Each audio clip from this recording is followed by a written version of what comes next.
Hey Revolutionaries, I'm excited to bring you this week's episode with Paul Green, where we're talking the cockpit method. Yes, Paul is a former airline pilot. Actually, that's not the right word. He's still an airline pilot. But, during the pandemic, back in his hometown of the UK, the airline he was working for was just shut down right at the beginning of the pandemic.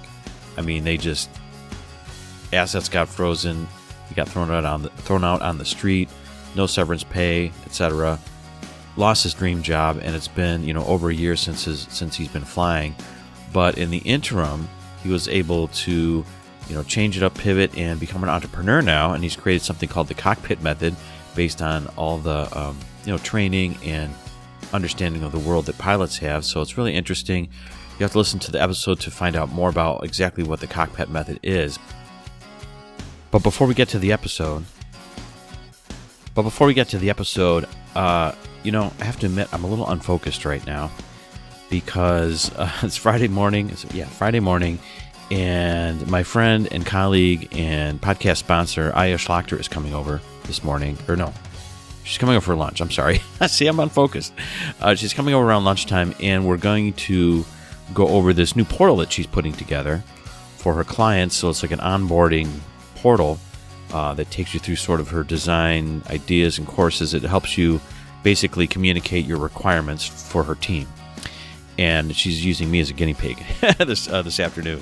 And the reason I'm really excited about it and just unfocused about it is that it's based on designing my new creative space here in the basement where I'm recording this opening right now. So, the sound is getting dialed in here, but she is going to help design the space, put a really cool design on it, and apply audio materials, sound absorbing materials. So it's really cool. The process is starting. I'm super excited about it. Oh, and we're going to build a desk.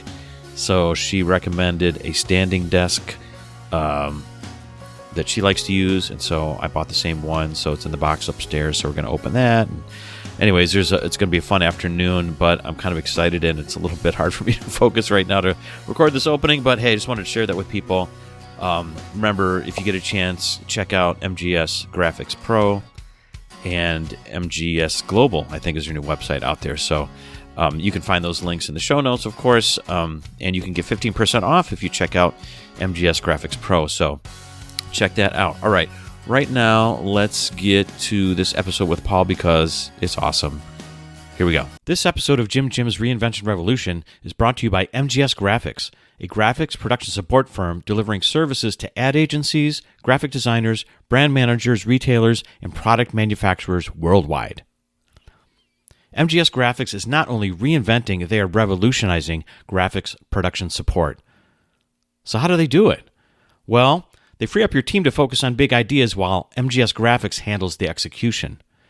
Their skilled experts are ready to jump in when your project load spikes so you can avoid the headaches and extra overhead cost of hiring new staff. Plus, you won't lose out on work opportunities because of delivery and production timelines.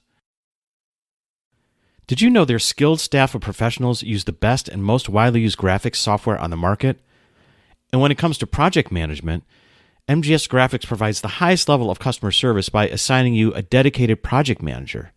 And they use the industry-leading project management software to ensure all communication, deadlines, and deliverables are met. This allows teams and clients to collaborate with each other in real time, no matter where you are around the world. Need more than just production? MGS Graphics also has a fully staffed creative team. Ask about their design services and agency partnerships. So, if you're looking for a partner to accelerate and support your business's growth, go to mgsgraphicspro.com/JJRR for 15% off your first project. 15%? That is revolutionary. Go to mgsgraphicspro.com/JJRR. That's mgsgraphicspro.com/JJRR. Welcome to Jim's Reinvention Revolution podcast, the show that explores reinvention in the digital age as it relates to career, creativity, and technology. Stay tuned for interviews with professionals, entrepreneurs, and creatives that have reimagined success and are making a pivot.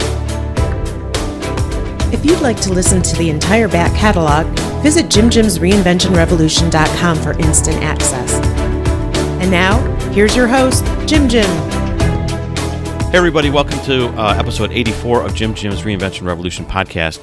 And I'm talking today with Paul Green. We're talking about the cockpit method. So Paul, welcome to the Reinvention Revolution.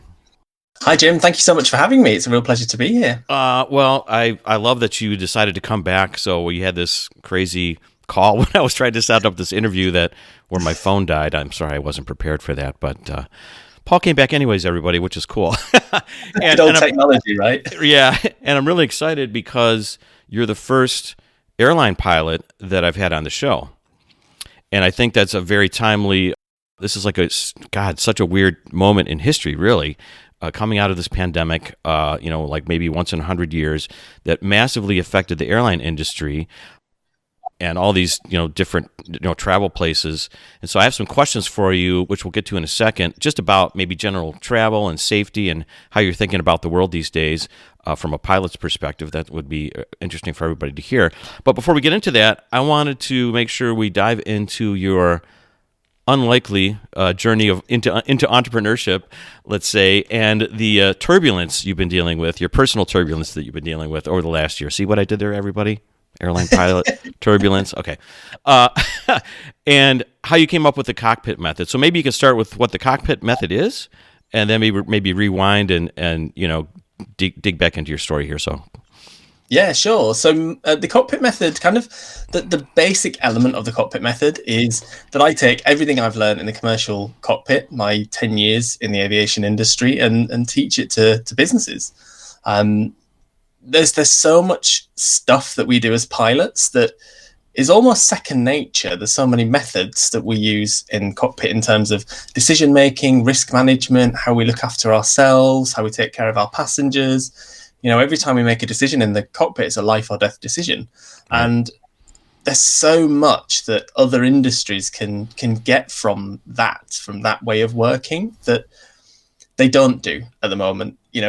How many times as entrepreneurs do we make quite rash decisions? We don't really think through the implications of any decision we're making. Right. And it works. It works most of the time, but every now and again it doesn't work.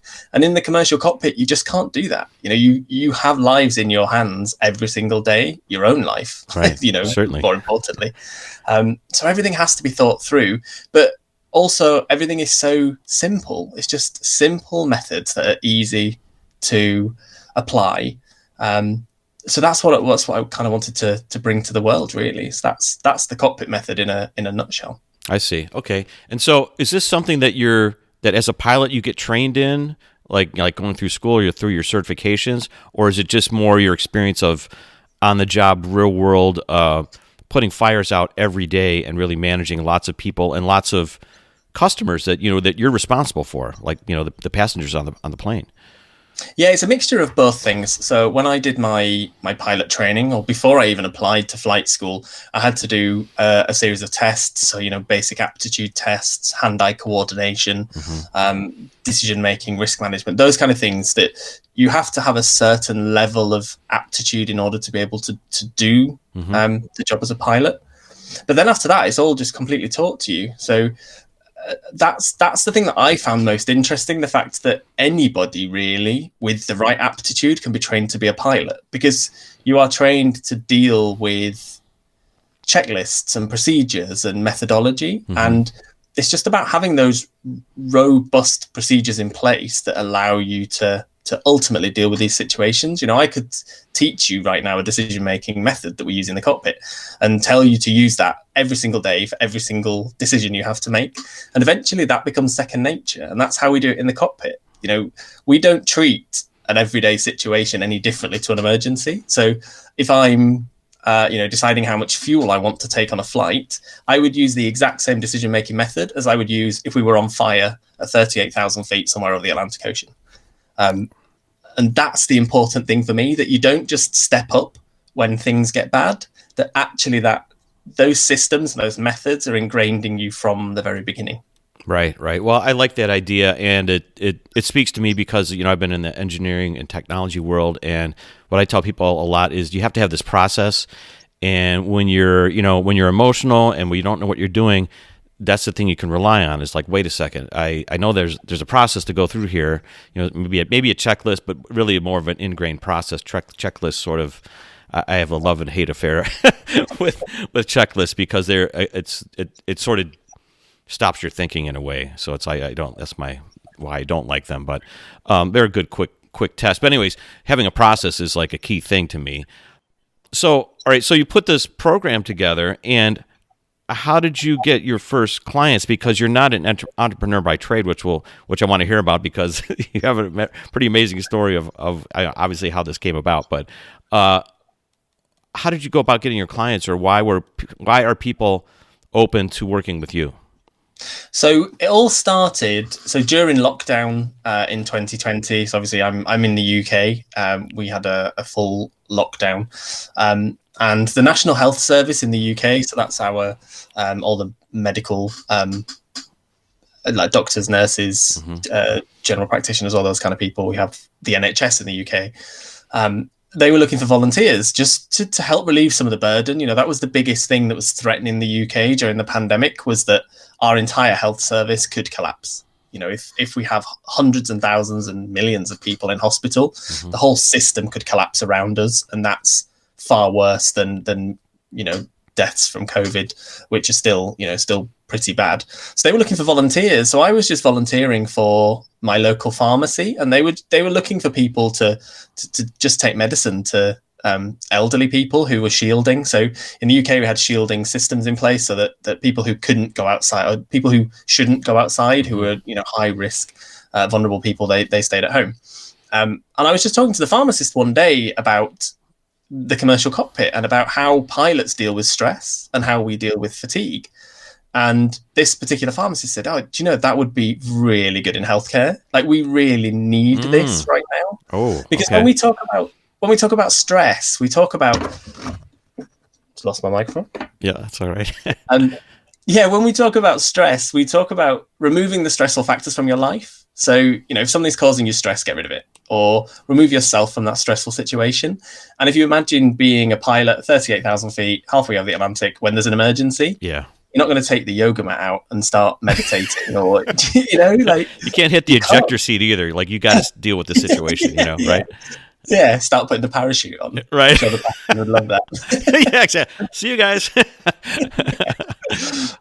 But yeah, you have to deal with it. You have to deal with it in that situation. You have to have really good, robust coping mechanisms and these procedures that we've talked about. And it's exactly the same in healthcare. I'm sure it's the same around the world, that if you are a frontline healthcare worker and you are dealing with this pandemic, you're saving lives. You can't tell those people to take a day off work. Right. In the UK, you can't even tell them to take a lunch break, because they're just fighting. They're fighting fires. Right, like you said, they're 14-hour days, 6 days a week. They're out there fighting the battle.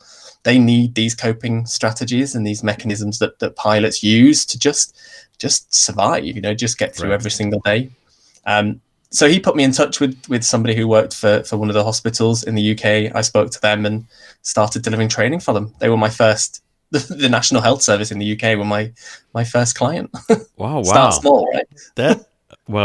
Sometimes it's just timing is everything, or it's just the happenstance that happens. Like, that's incredible, where it's like the market need is right there, and it's like, you're there to fill it, which is amazing. I think that's the basis for a lot of great businesses, really, when you're really focusing on providing a lot of value, rather than just selling. It's just like, hey, this is a need, and I have these skills, and it's like incredible when it comes together. So that's cool. So you obviously had that first client, and then probably just kind of started spreading by word of mouth. Have you been needing to do a lot of marketing for it? Or I know you're doing a little bit more marketing these days, but how did it start ramping up for you? So I was really lucky because it got picked up by the press in the UK. So the BBC picked up on it in the UK, which was massive. Okay, right. It got picked up by the BBC World Service, which is global. So, I remember this broadcast.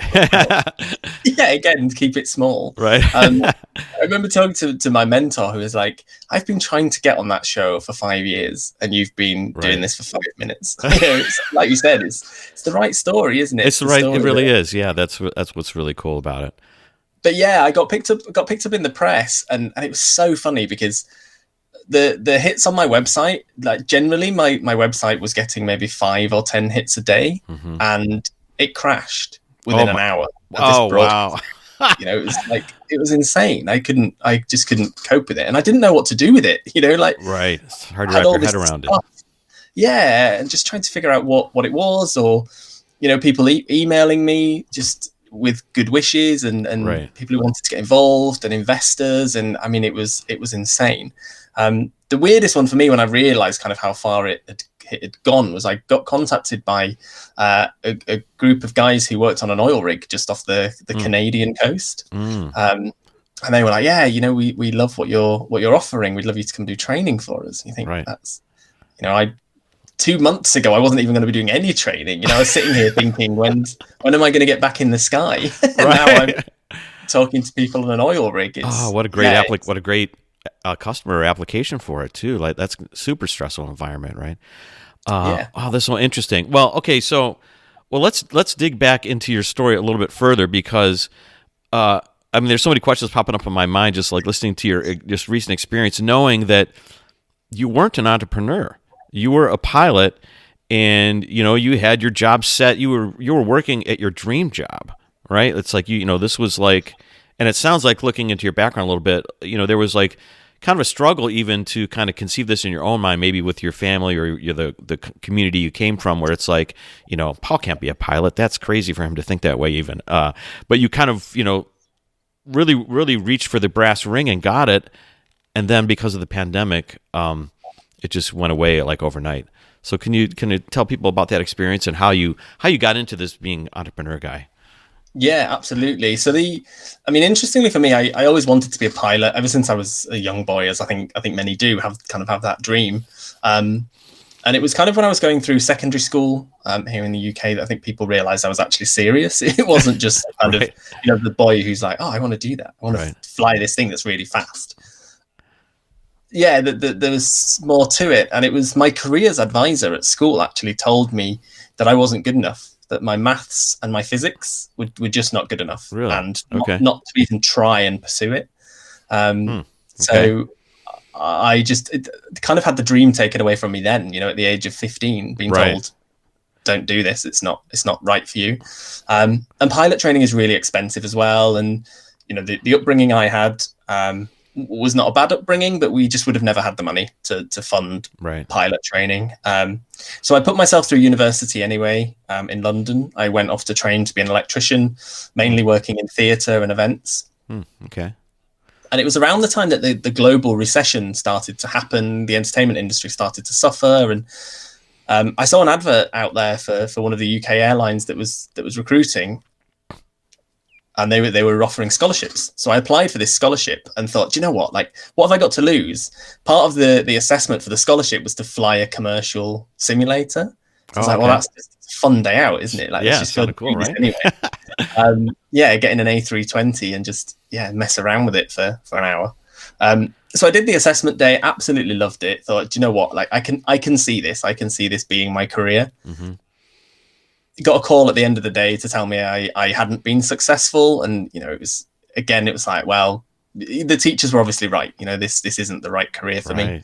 A couple of hours later, I got another call from the flight school to tell me that actually what happened was they had far more people apply for the scholarship than they ever thought, and they'd set the bench pretty high, but they'd had more people go over the bench than they thought they would. So they offered me a place anyway, but it was to be self-funded, so it wasn't going to be part of the scholarship. I see. It was going to be on this flagship program.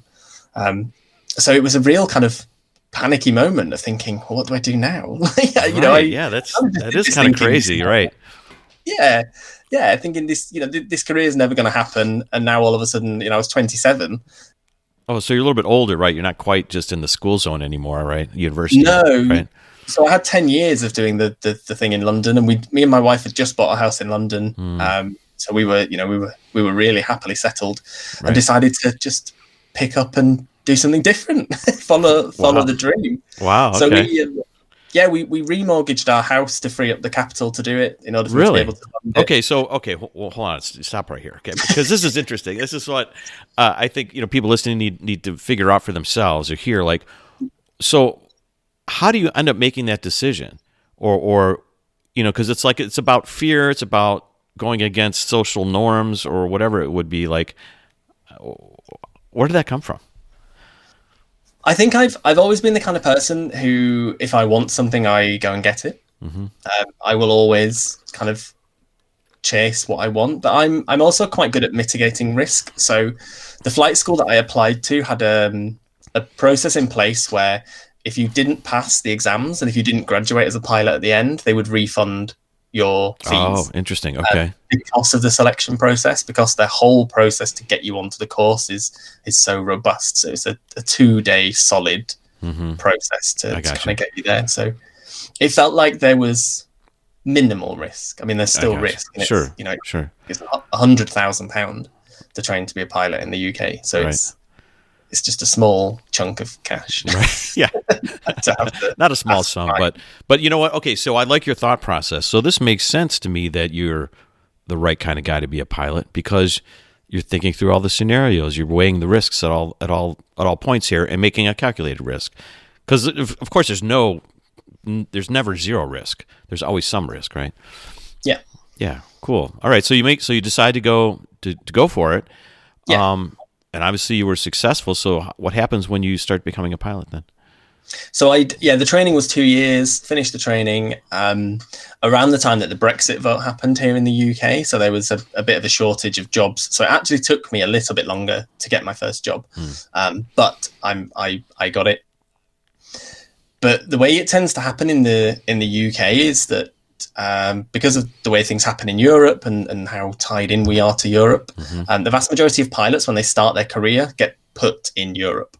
And they only come back to the UK once they're a bit more experienced. I see. So my very first base was in Munich in Germany, which was incredible, really close to the Alps. So we had incredible snow during the winter and then amazingly hot weather in the summer, with some amazing lakes and mountains and all sorts. Yeah, beautiful. So moved my entire family out to Munich, which was, crazy. My son at the time that we did it was 2 months old. Oh, wow. Okay. We just moved him to a foreign country. And I don't speak German either. So, talk about another risk. Right. Exactly. Well, you wanted to go for it. You had your eye on the prize, right? Yeah, absolutely. We had an amazing time in Munich. I put a bid in for a new base to get myself back to the UK. Eventually, after flying in Munich for 6 months, I did 6 months in the UK.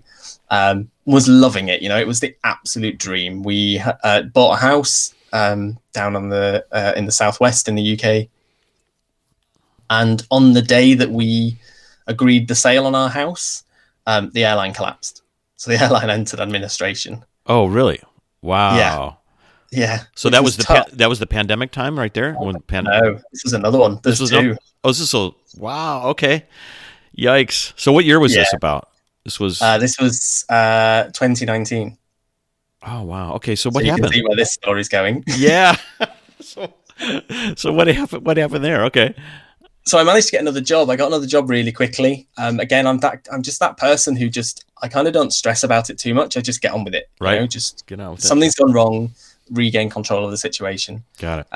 Managed to find another job slightly further away. So I had to do quite a lot of commuting, but I loved it. And I was, loved every minute of flying. And then exactly a year later, they collapsed. Right. And this was the pandemic one. That was the pandemic. So 2 redundancies in a year, having the job taken away from me twice. That's incredible. After working so hard to get it and be there and loving it. I mean, that's just it's kind of heartbreaking in a way. I'm sorry to focus on that, but it's like I can just feel how I might feel like after all this. It's like, wow, I worked so hard, and then it just kind of gets taken away. And it's curious, like you told me, the airline you were working for was one of the maybe medium-sized airline, where their decision when the pandemic hit was basically to kind of just shut the business down. Like they didn't cut back or whatever.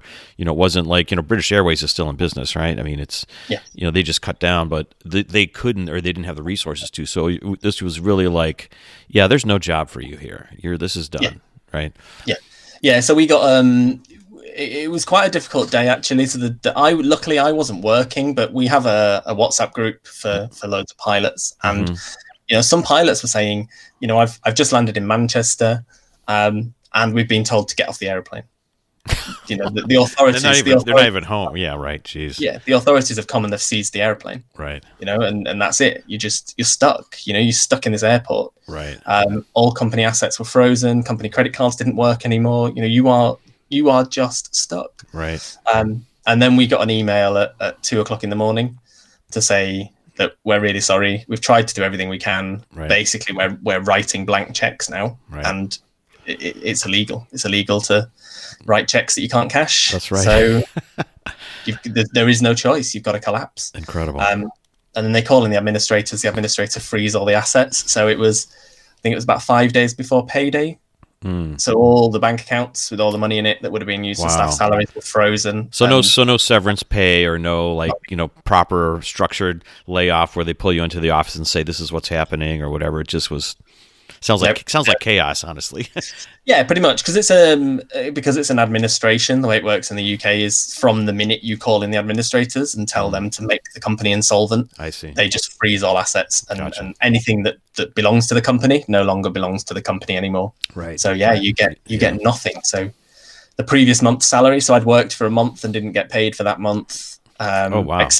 Expenses. I'd spent a couple of nights in a hotel. I didn't get reimbursed for that. Mm-hmm. Yeah, it just everything goes, and like I said, it was the second time it happened as well. Yeah, that's crazy, and it's brutal because now it's the pandemic, so like all this other stuff is shut down. I mean, it's a real mind trip, right? To kind of just go through.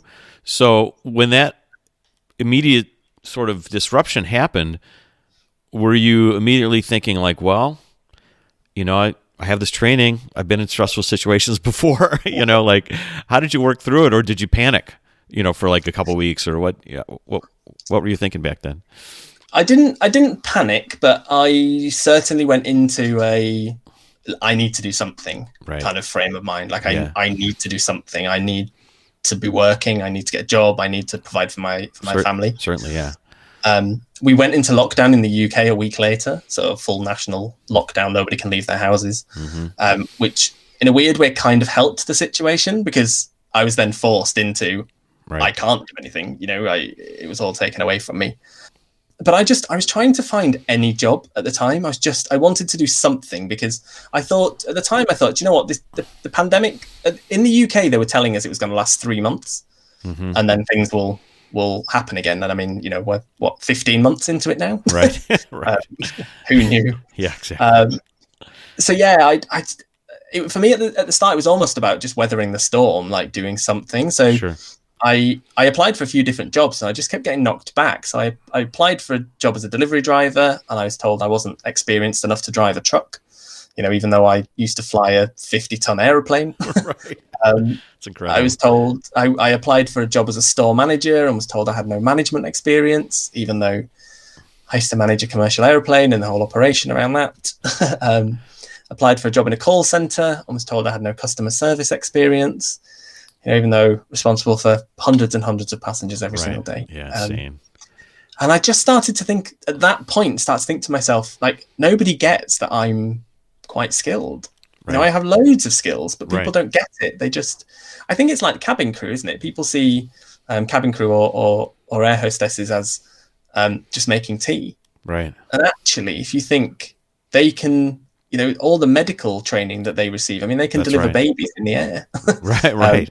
The things that they can do are unbelievable, but we don't think of that. They're not the things that we automatically think about. Mm-hmm. And that was the start of the thought process for me, that actually there is so much that I've got that's valuable. I just need to make people realize that it is valuable. Right. Interesting. So when did you start to get this gel of an idea that you could somehow make a business out of it? Was it that interaction with, that one hospital system or the pharmacy, or were you thinking like maybe beforehand or during this, like, I really need to do something on my own because, there's this frustration out there, like people are not seeing what I'm capable of, or did you feel like you were going to keep banging up against that same system terms of like trying to apply for other jobs or trying to pivot into other employment?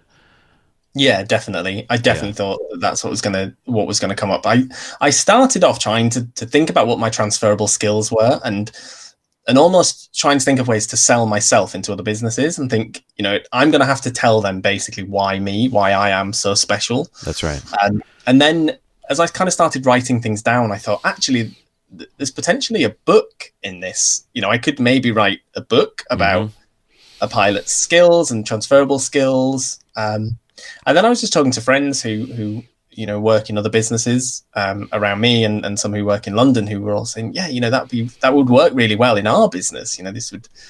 This would work. So that seed was kind of planted early on, and it was something I was thinking about all the time. What would I do if somebody asked me to teach these skills? How would I teach them? How would I approach it? What would it be? And I very much at first thought that I'd teach risk management and decision making. I thought they were kind of the two valuable skills. And it was only the day that I spoke to the pharmacist that I actually thought the stress management thing was right now so important for people, and the most valuable thing I could give. Right. Well, I'm sure you'll develop other courses or other offerings, once you sort of understand the real needs out there, which is really cool.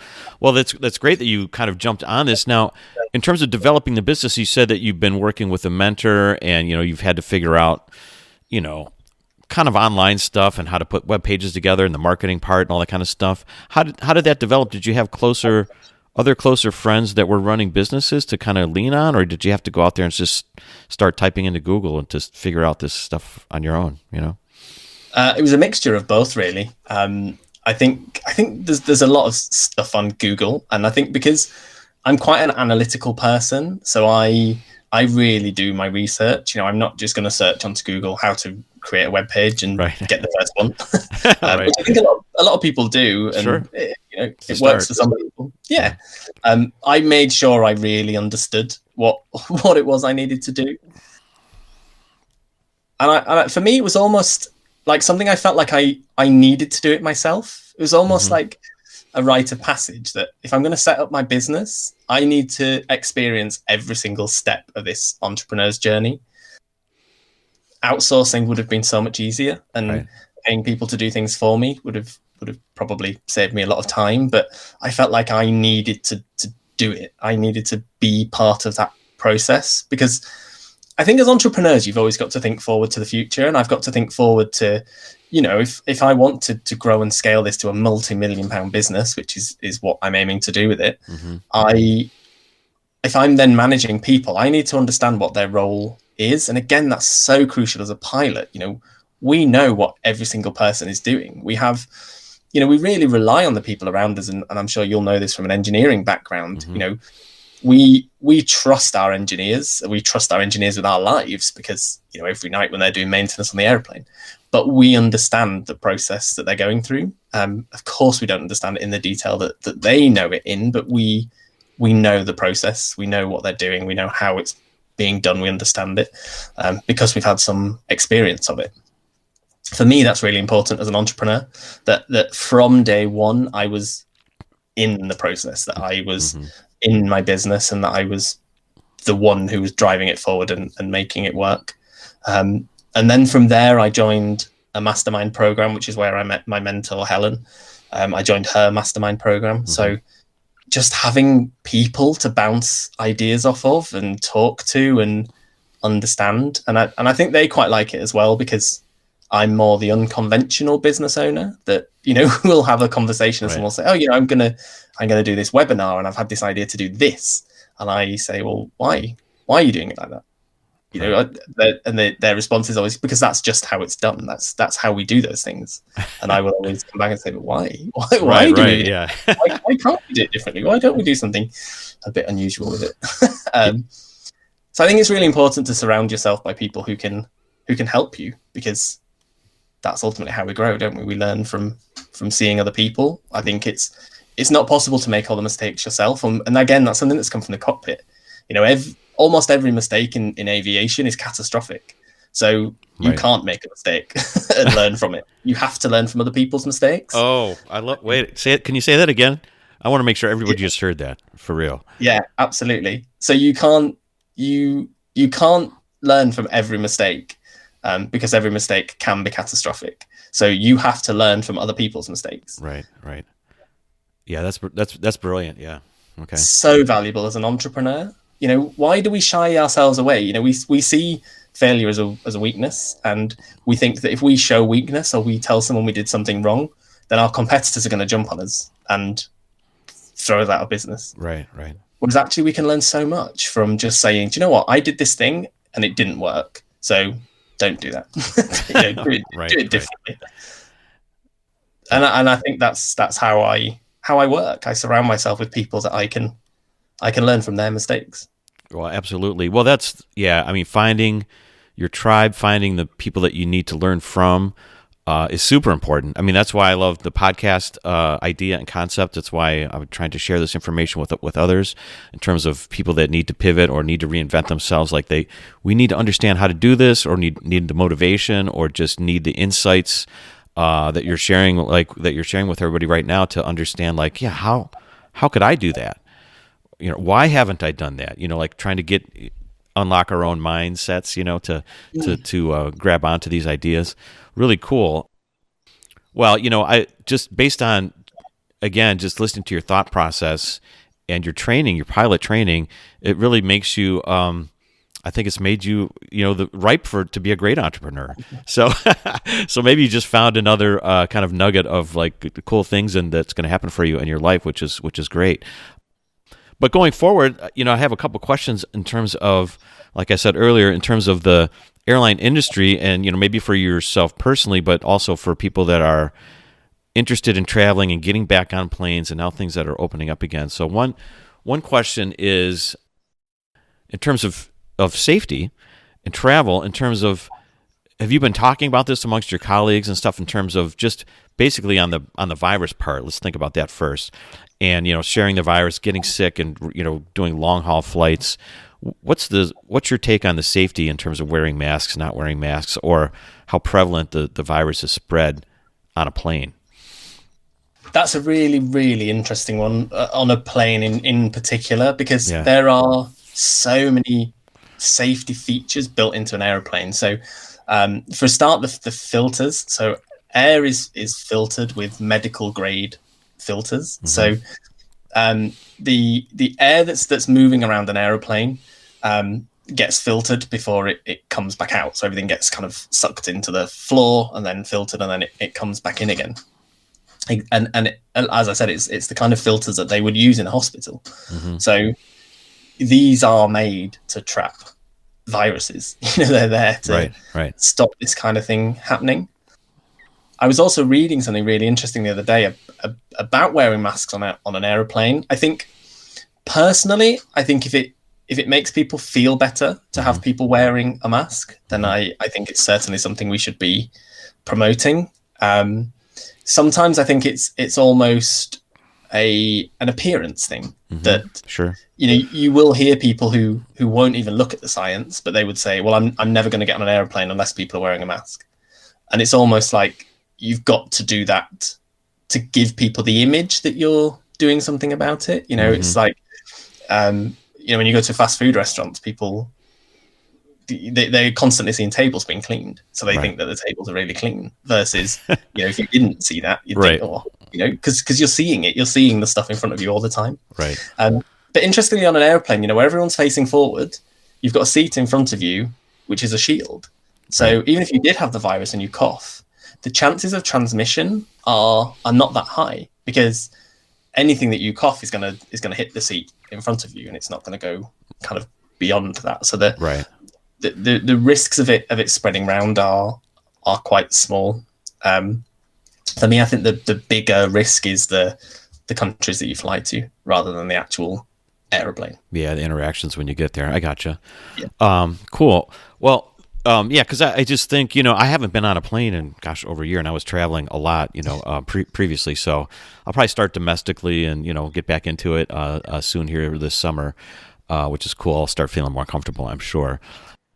Another question I had was, in terms of, just since you're a pilot and you know more about planes than the average person for sure, is recently there was these issues with the Boeing 737 MAX, right? Yeah.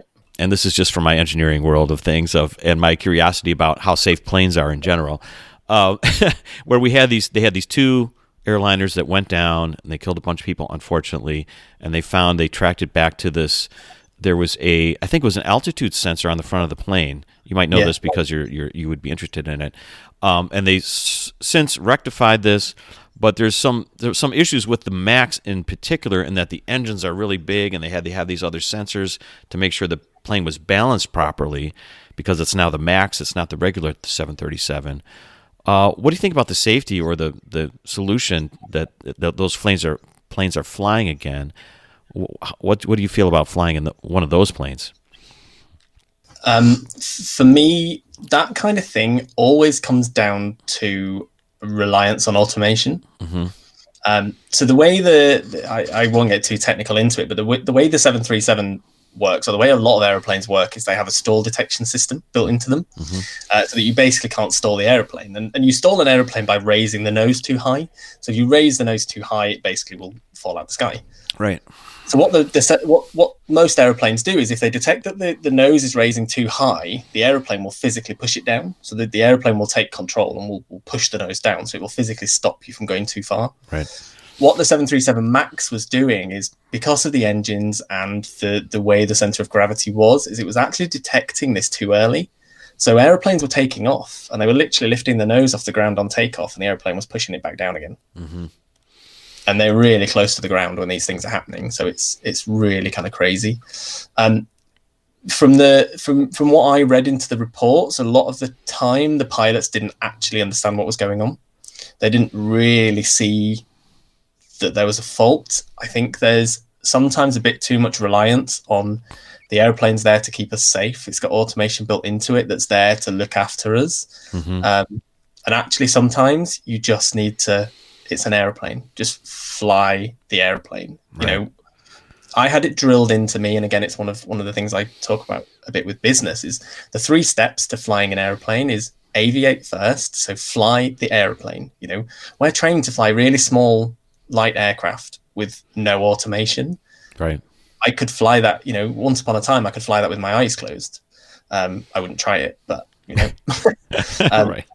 Aviate first, then navigate. So then, look at where you're going and look at the automation and all the other things, and then communicate, then do the talking. But aviate always comes first. And I was always taught that if the airplane is ever doing something and you're not sure what the airplane's doing from an automation point of view, mm-hmm. turn it off. Yeah. Turn it off, right. And fly the airplane. Go back to that primitive being a pilot, grab control, grab right. the controls, right. and fly the thing. Think about the Tesla that has the autopilot built into it. If you're heading towards a crossing and it all of a sudden starts to accelerate, you wouldn't just think, oh, what's it doing, and just leave it. You would right. you'd hit the brakes, right? Because it's doing something that you're not expecting it to do. But I think because the more complicated airplanes get, the more advanced they get, the more technological they become, the more disconnected pilots are becoming. And I think that's something we need to look at as an industry, is reconnecting pilots to the plane. And remembering that ultimately, at the end of the day, it's just a bigger version of what we used to fly with no automation. Right. I gotcha. Okay, good. Well, that's a good take on it. I was just curious as to, would you step back on a 737 MAX or whatever? It sounds like, it's probably a combination of, yes, there was some screwy software things happening, but the pilots need to trust in themselves a little bit more too, I guess, rather than relying on those systems, Yeah, and I think you can see, not to point blame anywhere as well, but you can also see right. the countries that these things happened in as well, and the training programs they have in those countries. Mm-hmm. In Europe and in the States, our training programs are really robust, and pilots are taught to take control when they need to. I see. So I think there's potentially standardizing there as well. Gotcha. Okay. Well, my one last question in terms of the airline stuff here is, now that the airlines are opening, okay, and there's going to be new airlines coming online now because travel is coming back. How do you see your pilot career playing out here? Now that you've got this business and now it sounds like it's really fulfilling, super fun. You're like, I'm scaling this thing to $1 million, $10 million business, 10 million pound business, whatever. How are you thinking about being a pilot? Are you going to continue to fly? Can you do both? Will you be hired back? Are they going to start recruiting you because people need pilots now? Yeah, it's it's such a funny one. Interestingly, the airline that and now I did you're in the fly- driver's seat, so to speak, or in the cockpit, I guess. Yeah, exactly. I'm a pilot now. Funnily enough, the airline that I used that I fly that collapsed at the beginning of the pandemic has just been bought by an investor. So they're actually going to be relaunching the airline that I was working for, which is quite funny. I think for me to be valuable in my business, and the value of me in my business is me being a pilot, I think there has to still be some connection to the pilot, and I have to remain current. In 20 years' time, if I'm not flying and I'm not still in touch with how pilots are working, is the business going to work as well? Right. Possibly not. I think it's something for me to think about. The absolute dream for me would be to do both. The work-life balance side of being a pilot was tough. Spending a lot of time away from my family. That's right. Yeah. Working really long hours, really long days. The kind of discipline of a pilot of, making sure you're having a decent amount of sleep every night, well exercised, well rested, all that kind of stuff, can be quite difficult at times. So the dream for me would be to fly 2 weeks every month and to run my business in and amongst that. But that also relies on me scaling the business enough that I can take a back seat with it. Right. I gotcha. Well, certainly you have a lot of opportunities now, which is great. I mean, it's a super rough thing to go through that we all went through, but we're still here. So luckily it wasn't so rough for both of us, but that's really cool. Well, there's we got a few minutes left on the podcast, but there's always a couple of questions I'd like to ask people towards the end here. And one is about technology. So you've certainly had a lot of experience with technology, learning to be a pilot and dealing with it. Now you're dealing with technology in a different way in terms of, figuring out the digital world, digital marketing, and there's a lot of, apps and websites and things you got to deal with there. How are you thinking about mastering or dealing with technology as you move forward into this different sort of approach to life that you're having?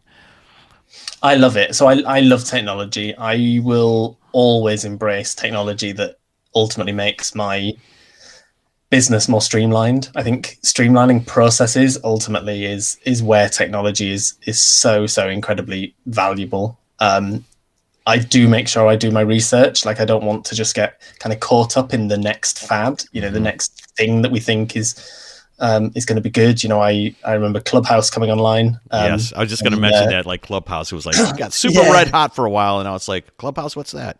Yeah, exactly. And Facebook are about to do their own version of it, and Twitter have got their own version of it, and it's it doesn't take much.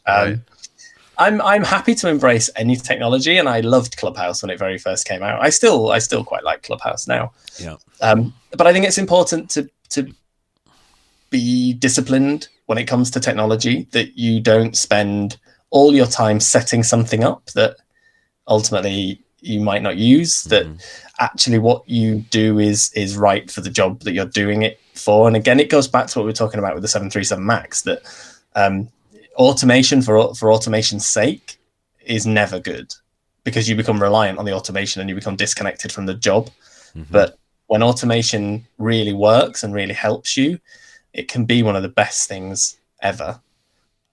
The other thing I love about technology, and it's really helped me, is being able to do things like deliver training to an oil rig. There is no way I'm helicoptering out halfway across the Atlantic to an oil rig. But now it allows me to deliver training out there. It allows me to connect with them and to send them things, and even just the basics of Zoom or Microsoft Teams or whatever the platform is you're using. It just allows you to do so much more than ever before. Right. So I'm all for it, but for the right purpose. I gotcha. Well, that's some good advice and a good sort of analysis, a way to look at it. Yeah.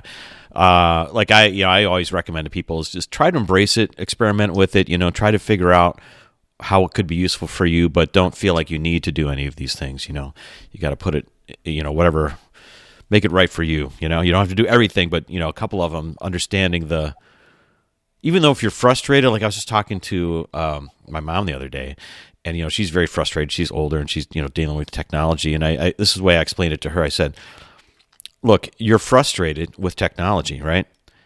And whether you learn it or not, or experience it or not, you're going to be frustrated because this is how the world is. What you're choosing, if you choose to not deal with it, you're choosing frustration without any potential benefits, right? Where if you just decided to deal with it, you're going to be frustrated, but you'll see the benefits and you'll actually have the benefit in your life. That's such a good way of looking at it. Yeah. I think weighing up the positives and the negatives of it as well, isn't it? Because I use all social medias, or I try to use as many social medias as I can, and it's great because the reach is amazing. As you'll know, the reach is it's phenomenal, but you are immediately opening yourself up to people coming back to you. That's right. I had a pilot contacted me the other day on LinkedIn and said, "I can't believe you are charging people for the thing that we get taught in flight school." Yeah. And you're like, yeah, but I thought to do that. Yeah, right.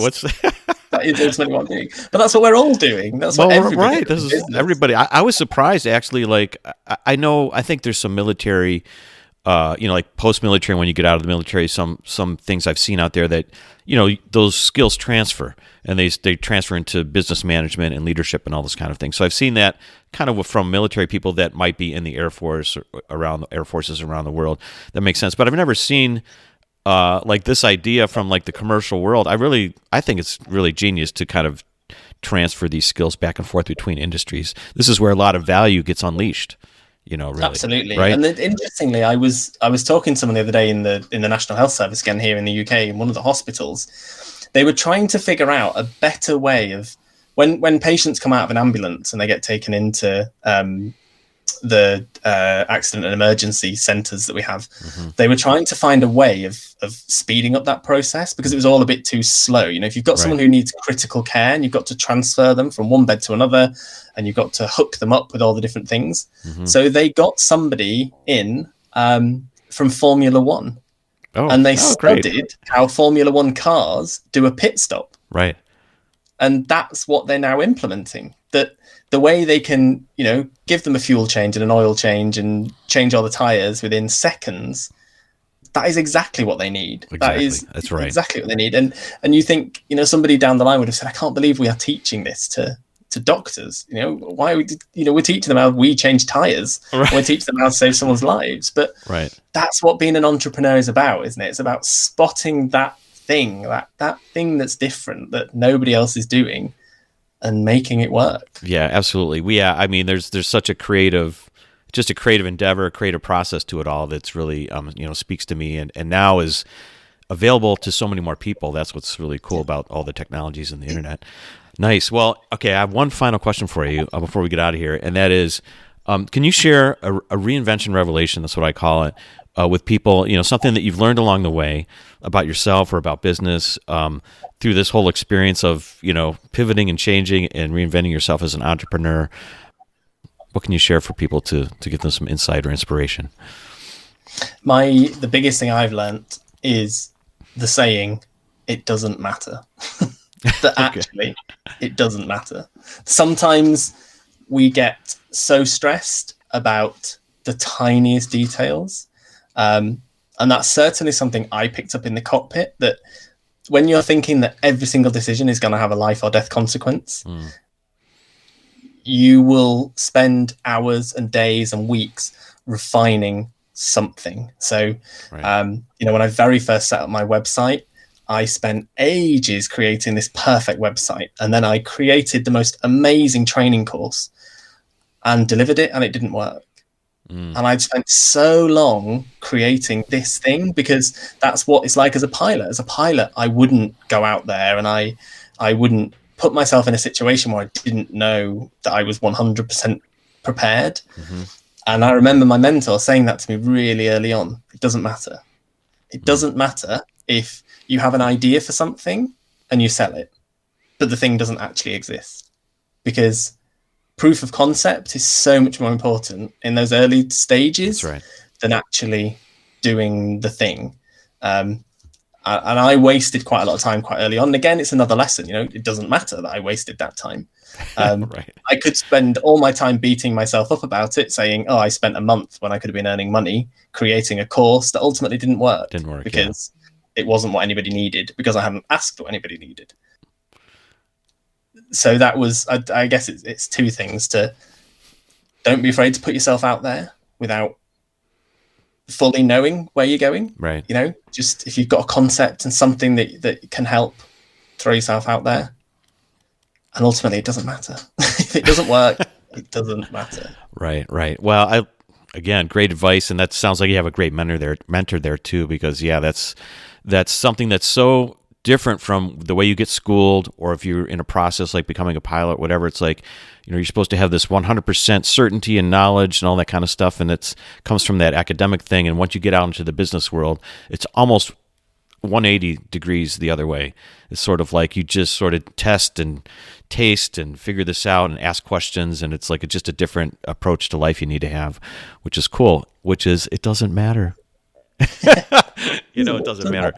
Paul, awesome. Well, you know what? The cockpit method matters. And so I want people to, if they're interested in figuring out or learning more about it, or learning or connecting with you in some way, if there's any opportunities or whatever way to connect these ways, where would people find you? Where would you tell them to go?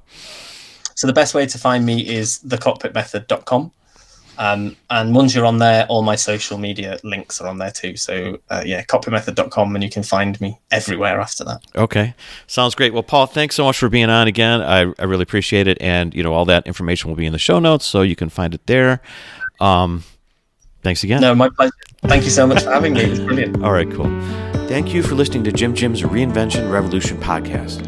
If you want to hear more, join our mailing list at jimjimsreinventionrevolution.com. See you next time, and remember, the revolution has just begun. So dig in, embrace the process of reinvention, and start realizing the success you've always dreamed of.